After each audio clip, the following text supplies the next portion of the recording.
یحییٰ بن زکریا بن ابی زائدہ نے بیان کیا، کہا مجھ سے میرے والد نے بیان کیا، ان سے ابو اسحاق نے اور ان سے برا بن عازب رضی اللہ عنہ نے بیان کیا کہ رسول اللہ صلی اللہ علیہ وسلم نے انصار کے چند آدمیوں کو ابو رافع یہودی کو قتل کرنے کے لیے بھیجا۔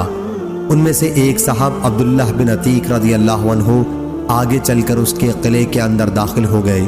انہوں نے بیان کیا کہ اندر جانے کے بعد میں اس مکان میں گھس گیا جہاں ان کے جانور بندھا کرتے تھے۔ بیان کیا انہوں نے قلعے کا دروازہ بند کر لیا، لیکن اتفاق کہ ان کا ایک گدھا ان کے مویشیوں میں سے گم تھا، اس لیے وہ اسے تلاش کرنے کے لیے باہر نکلے، اس خیال سے کہ کہیں پکڑا نہ جاؤں۔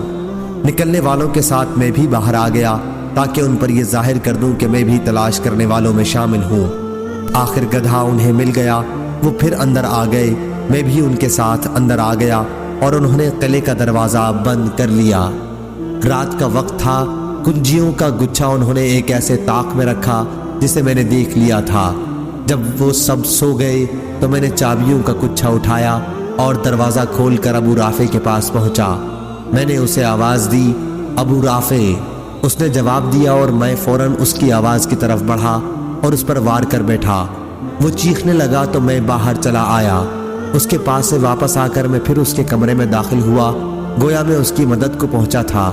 میں نے پھر آواز بدل لی تھی۔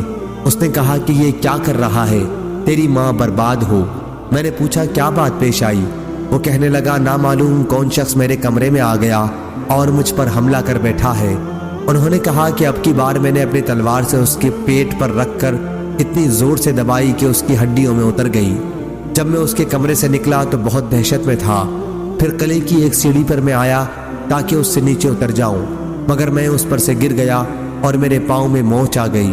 پھر جب میں اپنے ساتھیوں کے پاس آیا تو میں نے ان سے کہا کہ میں تو اس وقت تک یہاں سے نہیں جاؤں گا جب تک اس کی موت کا اعلان خود نہ سن لوں۔